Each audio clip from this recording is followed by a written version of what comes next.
Hello बच्चों। आज मैं ह्यूमन रिप्रोडक्शन का थर्ड लेक्चर यहाँ पे डाल रही हूँ। ठीक है, फर्स्ट और सेकंड लेक्चर में मैंने आपको थोड़ा बहुत जो इससे पहले का बात करती हूँ सेकंड लेक्चर की, उसमें मैंने गैमेटोजेनेसिस की बात की थी। तो गैमेटोजेनेसिस आपको पता है कि जो जंतु होते हैं उनमें युग्मकों के जो निर्माण होते हैं उस प्रक्रिया को क्या बोलते हैं, हम युग्मक जनन बोलते हैं। ठीक है, बात करें जब नर की, तो नर में जो युग्मक होता है वो शुक्राणु होता है, और शुक्राणु के निर्माण की जो प्रक्रिया होती है उसे हम शुक्राणु जनन कहते हैं। ठीक है, ऐसी मादा में जो अंड बनने की प्रक्रिया होती है यानी अंड का निर्माण होता है उसे क्या कहते हैं, अंड जनन कहते हैं। ठीक है, अब आगे चलते हैं। यहाँ पे मानव शुक्राणु की, क्योंकि हम ह्यूमन रिप्रोडक्शन है ये, ठीक है, तो मानव स्तनियों में आता है। तो स्तनी जो है, स्तनी शुक्राणु की जो आकार की होती है यानी जो संरचना होती है, मॉर्फोलॉजी होती है, उसकी हम बात करेंगे यहाँ पे। ठीक है, तो चलिए, जो मानव शुक्राणु होता है वो लगभग 60 माइक्रोन लंबा होता है, हैप्लॉइड होता है, गुणित आप बोल लो, और क्या होता है, मोटाइल होता है। ठीक है, चल होता है। ठीक है, तो चलने के लिए उसके पास यहाँ ये देखो पीछे टेल होती है जो क्या करती है, उसे आगे बढ़ने में मदद करती है। ठीक है, अब शुक्राणु के जो शरीर है पूरा, ये पूरा शरीर ये मैंने 4 भागों में बांट दिया है। ठीक है, आप 3 भागों में भी बांट सकते हो, सिर, मध्य भाग और पूंछ पे। ठीक है, मैंने ग्रीवा भी अलग से लिख दिया है।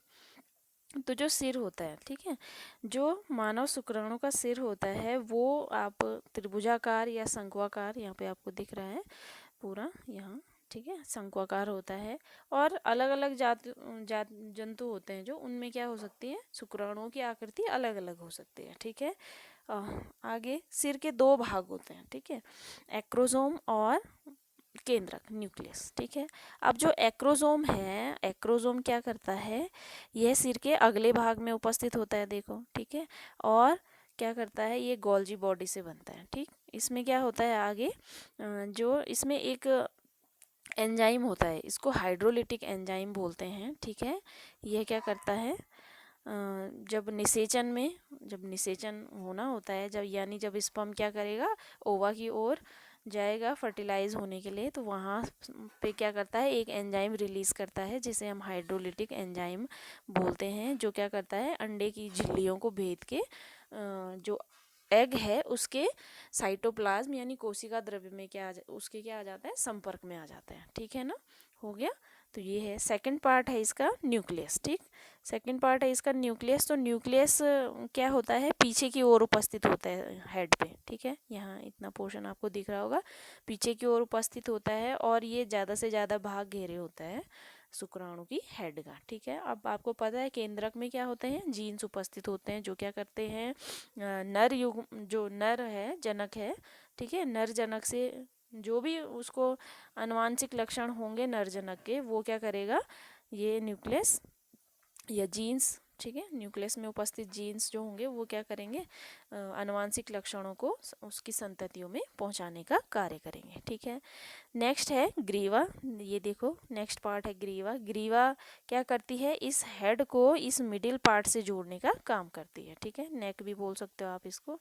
तो इस ग्रीवा के इसमें एक जोड़ी क्या होता है, सेंट्रियोल होता है, यानी 2 सेंट्रियोल होते हैं। ठीक है, एक जो नज़दीक होता है प्रॉक्सिमल सेंट्रियोल, यहाँ पे मैंने लिखाया नहीं है, और एक जो दूर होता है उसको डिस्टल सेंट्रियोल कहते हैं। ठीक है, तो क्या होता है, ये सेंट्रियोल का काम क्या होता है, जब निषेचन हो जाता है, उस निषेचन के समय पे क्या करता है, ये केंद्रक के साथ अंडाणु में प्रवेश कर जाता है, और जो एग होता है यानी फर्टिलाइज्ड एग जब हो जाएगा तो उसमें क्या करेगा, कोशिका विभाजन का कार्य शुरू करता है। ठीक है, इसके बाद अब नेक्स्ट देख लेते हैं हम मध्य भाग। इस भाग में क्या होते हैं, बहुत सारे माइटोकॉन्ड्रिया पाए जाते हैं। ठीक है, अब माइटोकॉन्ड्रिया क्या करेंगे, जो माइटोकॉन्ड्रिया होते हैं वो क्या होते हैं,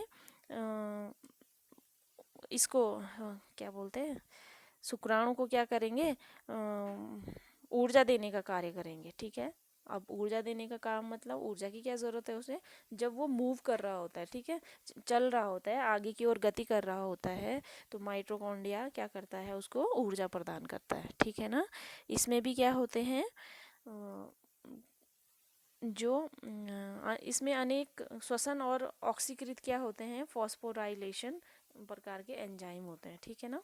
हो गया, तो ये है। आगे नेक्स्ट है इसमें, ये वाला हिस्सा मैंने आपको बता दिया, माइटोकॉन्ड्रिया। यहाँ पे लिखा भी है एनर्जी सोर्स फॉर स्विमिंग, ठीक है। अब लास्ट है इसका पूंछ, ठीक है। पूंछ का काम क्या है, ये शुक्राणु का क्या होता है, सबसे लंबा भाग होता है, ठीक है। और अंतिम सिरा तो है ही ये, जो क्या करता है, शुक्राणु को आगे की ओर बढ़ने में सहायता करता है, ठीक है। आगे अब क्या होता है, जब ये क्या करता है,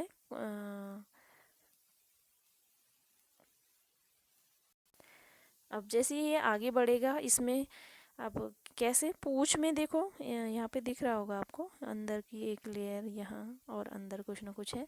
तो पूंछ में क्या होते हैं, कुछ तंतु होते हैं, ठीक है। और कोशिका द्रव्य की ये एक पतली सी लेयर लगी हुई है, तथा क्या है इसमें, जो प्लाज्मा, ये अंदर कोशिका द्रव्य और सबसे बाहर क्या है, ये प्लाज्मा लेमा, ठीक है, या प्लाज्मा मेम्ब्रेन आप कह सकते हो। इसका क्या होता है, मतलब इससे ढकी हुई होती हो, ठीक है ना। हो गया। तो इस तरह से इसे आप एंड पीस भी कह सकते हो, या पुच्छ कह सकते हो, या फिर कसाब कह सकते हो, या फ्लैजला कह सकते हो, जो क्या करता है, गति करने में सहायक होता है, ठीक है। चलिए आगे बढ़ते हैं। अब देखो ये क्या है, अंडाणु की संरचना है, ठीक है। अंडाणु की संरचना में अब जैसे नर में क्या होता है, नर युग्मक क्या है, शुक्राणु है। ऐसी जो मादा युग्मक है वो क्या है, अंडाणु है, यानी एग है, यानी ओव्यूम है, ओवा है, आप कुछ भी बोल लो, ठीक है। तो इसमें क्या है, देखो जो अंडाणु होता है वो साइज में शुक्राणुओं से बहुत ज़्यादा होता है, ठीक है। तो इसका साइज लगभग 100 माइक्रोन के लगभग होता है, और ये क्या होता है, गोल होता है, ठीक है, जैसा आपको दिख रहा है, गोल है, ठीक है। इसमें कोई पूंछ नहीं है, ठीक है, बड़ा है। और ये क्या होता है, अचल होता है, मतलब ये मूव नहीं कर सकता, मूवमेंट नहीं होती है इसमें, ठीक है ना। हो गया। जब फर्टिलाइजेशन हो जाएगा उसके बाद ये क्या करता है, मतलब जो फेलोपियन ट्यूब होते हैं वहाँ से थोड़ा सा नीचे खिसक के यूट्रस में आ जाता है, ठीक है। लेकिन पहले ये क्या है, नॉन लोकोमोटिव है, ठीक है, अचल है, ठीक। तो ये हो गया। इसके बाद देखो, अब आगे पढ़ते हैं, इसमें क्या क्या पार्ट हैं। देखो कोरोना रेडिएटा है, इसकी सबसे बाहर वाली लेयर, ठीक है। आगे क्या है, कोरोना रेडिएटा क्या करती है, जो फॉलिकल सेल्स हैं, ठीक है, फॉलिकल सेल्स की एक क्या है, अकोशिकीय झिल्ली है, ठीक है। फॉलिकल कोशिकीय सेल जो जोना पेलिसुडा इसमें दे रखा है, देखो। तो जोना पेलिसुडा क्या है, अकोशिकीय झिल्ली है, ठीक है, अंडाणु की, जिससे क्या होता है, एक पारदर्शी स्राव होता रहता है, ठीक है, अंदर। अब इसके बाद जो इसके फिर चारों ओर सबसे बाहर मैंने कोरोना रेडिएटा की बात करी, तो ये क्या है, एक फॉलिकल फॉलिकल सेल्स जो होते हैं उनके अवशेष के रूप में मिलती है, ठीक है ना। हो गया। अब इसके बाद नेक्स्ट है, ये देखो फॉलिकल सेल्स है, इसका अवशेष जो है वो कोरोना रेडिएटा है, ठीक है। और जोना पेलिसुडा इस फॉलिकल सेल्स के अंदर है, ठीक है। अब इसके बाद ये साइटोप्लाज्म है, कोशिका द्रव्य है, ठीक है। और कोशिका द्रव्य, ठीक है, क्योंकि ये क्या होता है, जो एग है वो क्या होता है, अल्प पीतकी होता है, या आप सम पीतकी इसे बोल दो। अल्प पीतकी नाम से पता चल रहा है, अल्प, अल्प मतलब कम, पीत मतलब क्या होता है, योक, ठीक है। तो जो एग होता है, फीमेल एग, वो क्या होता है, अल्प पीतकी होता है। इसका मतलब इसमें योक क्या होता है, बहुत कम मात्रा में होता है, ठीक है। और जो ये साइटोप्लाज्म है, ये पूरा क्या होता है, पूरे एग में समान रूप से फैला रहता है, ठीक है ना। हो गया। तो और इसके बाद साइटोप्लाज्म हो गया। अब इसके बाद है नेक्स्ट है न्यूक्लियस। तो न्यूक्लियस भी क्या है यहाँ, जैसे मानव शुक्राणु है उसमें भी हैप्लॉइड होता है, और इसमें भी मानव जो मानव मादा है उसके जो एग है उसमें जो केंद्रक होता है वो भी क्या होता है, अगुणित होता है, हैप्लॉइड होता है, ठीक है ना। हो गया। अब ये मैंने आपको बता दिया है, ठीक है। अब देखो जो जोना पेलिसुडा है इसके अंदर की, या फिर साइटोप्लाज्म बोलो आप, साइटोप्लाज्म क्या होता है, प्लाज्मा मेम्ब्रेन से घिरा हुआ होता है, ठीक है ना। तो इतना कुछ है इसमें। अब आगे ये जो जोना पेलिसुडा है, ठीक है, ये साइटोप्लाज्मा मेम्ब्रेन के बाहर की लेयर, ठीक है, और उससे बाहर फॉलिकल सेल्स हैं, उसके बाहर ये कोरोना रेडिएटा है, ठीक है।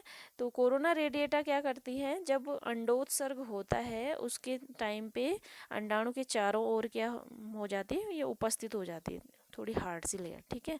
लेकिन जैसे निषेचन होना होता है, ये कोरोना रेडिएटा क्या हो जाती है, विलुप्त हो जाती है, ठीक है ना। हो गया।